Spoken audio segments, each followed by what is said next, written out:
안녕하세요. 가벼운 지리학입니다. 오늘은 풍토론 마지막입니다.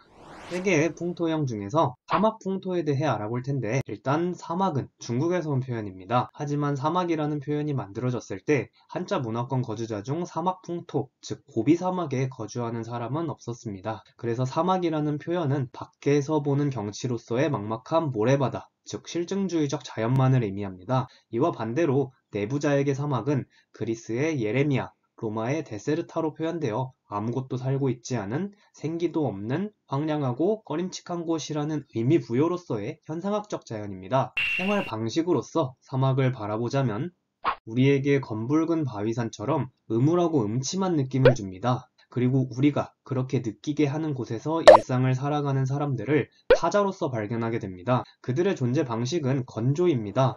건조한 땅은 황량하고 음침한 분위기와 더불어 강렬한 죽음의 위협을 언제나 제공합니다. 여기서 사람들은 살기 위해 집단 간 한정된 자원을 획득하기 위해 싸워야만 합니다.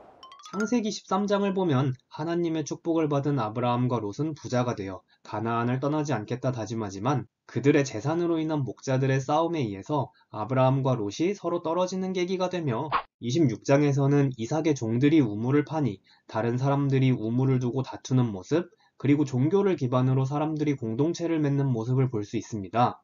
이처럼 성경을 통해 생산이란 자연으로부터의 혜택을 받는 것이 아닌 인간의 극복과 쟁취를 통해서만 얻을 수 있는 것이며, 사막에서의 생존을 위해서 적극적으로 공동체를 형성해야만 하는 사막 풍토의 생활 방식을 간접적으로 바라볼 수 있습니다.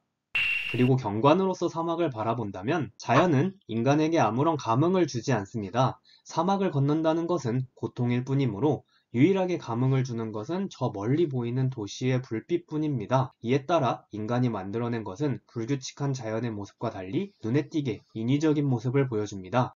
사막 기후의 전통 가옥을 보면 이게 아니라 정사각형, 직사각형의 기하학적 규칙으로 완결된 가옥 구조들을 볼 수 있습니다. 이는 누가 봐도 인간이 만든 것처럼 보이게 하려는 의도로서 자연에 대한 인간의 저항을 보여줍니다.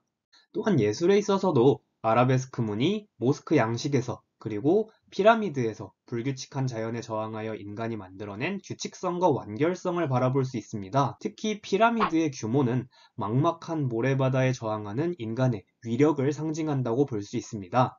이러한 자연에 대한 저항을 대표적으로 보여주는 생활 방식은 유목입니다. 유목은 현재 서 있는 자연의 위협으로부터 획득물을 얻을 수 있는 곳으로 능동적으로 자연에 공격해 들어가는 형태이기 때문인데, 이는 필연적으로 한 집단과 다른 집단의 전투로 이어집니다. 이를 위해 인간은 전투를 위한 공동체를 만들어야만 하며, 이 공동체는 몬순형 농업 공동체나 목장적 폴리스의 공동체와 달리 전체에 대한 복종이 필요합니다.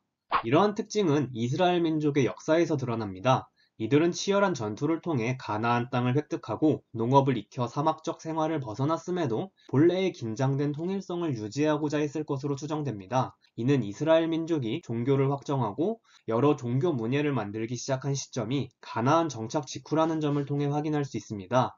또한 유대인은 디아스포라의 역사에도 불구하고 사막 인간의 존재 방식으로서 발달한 종교를 세계 여러 곳에 전파하여 현대에 이르러 그리스도교의 보편적 가치로서 초민족적 통합을 이뤄냅니다.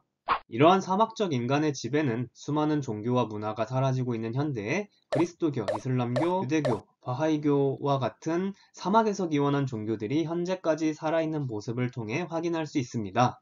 지금까지 몇 주에 걸쳐 알아본 풍토를 비유하자면, 청각이 탁월한 사람에게 음악적 재능이 가장 잘 자각되고, 근육이 탁월한 사람에게 운동적 재능이 가장 잘 발견된다는 것을 생각해 볼 수 있습니다. 그러니까 재능이란 주어지는 것이 아니라 자각되는 것이고, 자각 이후 개발의 과정을 거쳐 그것에 탁월해진다는 것입니다. 사막형 풍토의 존재 방식이 드러나는 그리스도교는 유럽에 성공적으로 정착했습니다. 유럽인의 봉건제도나 부르주아적 생활 양식은 자신을 보존하기 위해 사람들을 결합할 무언가가 필요했기 때문일 것입니다. 하지만 일본에서는 그리스도교에 대한 사람들의 이상한 공포가 나타났다고 말합니다. 이는 일본인의 사막적인 것에 대한 결여 혹은 불필요성을 간접적으로 보여주는 것이며, 또한 쇄국을 지나며 침입해온 유럽의 과학에 대한 일본인의 열렬한 관심이란 목장적인 것에 대한 결핍과 갈망을 보여주는 것이라 저자는 언급합니다. 목장적인 것을 간단히 말하면 약간의 개조를 통해 쉽게 순종시킬 수 있는 자연입니다. 이에 따라 유럽인은 노예 또한 가축처럼 종속시켰습니다. 이 풍토는 자연 개척을 위한 단합의 필요성이 낮고 순종하는 노예를 통해 개개인은 생산활동에서 벗어나므로 서로 강하게 경쟁하며 새로운 것들을 창조해냈습니다. 이것이 목장형 풍토이며 고대 민주주의를 탄생시킨 폴리스적 생활로 대표됩니다. 다시 돌아오면 우리의 생활 공간으로서 풍토를 바꿀 수는 없지만 우리가 민주주의 체제를 받아들이듯 타자의 풍토성을 자각하여 우리에게 필요한 점을 획득하는 것은 가능합니다. 운동을 할 때 부족한 부분을 집중적으로 자극해서 근육을 키우듯이요. 이렇게 할 때 세계인은 각자가 가진 서로 다른 방면의 장점을 바라보고 우리는 자신의 단점을 자각하여 서로 배우고 성장할 수 있을 것입니다. 여담으로 여러분들은 우리의 풍토가 어떻다고 생각하시나요? 저는 오늘 언급한 부분만 떠올려보면 민족주의와 민주주의의 대립을 생각해보면 완전히 민주주의를 받아들였지만 목장적인 것만을 추구하지는 않는다는 생각이 듭니다. 이는 일본과 달리 높은 기독교 신자 비율에서 사막적인 것을 받아들이는 정도 또한 높은 것을 통해 확인할 수 있다고 생각을 합니다. 물론 제 개인적인 생각입니다. 그리고 지금까지 알아본 저자가 쓴 몬순, 사막, 목장에 관한 내용도 저자의 개인적 직관을 통해 내린 개인적 생각이지 제 개인적인 생각과 마찬가지로 그것이 정답이라고 할 수는 없습니다. 저술 시기도 반세기나 넘게 지났으니까요. 다른 한편으로는 이 책의 저술 시기가 우리나라가 없을 때이다 보니 저자의 우리나라에 대한 언급이 없다는 점이 오히려 잘 됐다고 생각합니다. 그동안 알아보았던 여러 나라에 대한 집권과 통찰 방식을 통해 우리를 새롭게 그리고 더 자유롭게 바라볼 수 있을 테니까요. 이와 관련하여 저는 그동안 풍토론에 대한 소개를 통해 여러분께 세상을 바라보는 새로운 시각과 자신 혹은 우리를 이해하는 새로운 관점을 보여드리고 싶었습니다. 그래서 앞으로 쌓아나가실 여러분만의 새로운 세상에 대한 통찰을 기대하며 저는 여기서 영상 마치겠습니다. 감사합니다. 지금까지 저는 가벼운 지리이야기였고 영상이 마음에 드셨다면 구독과 좋아요 부탁드리겠습니다.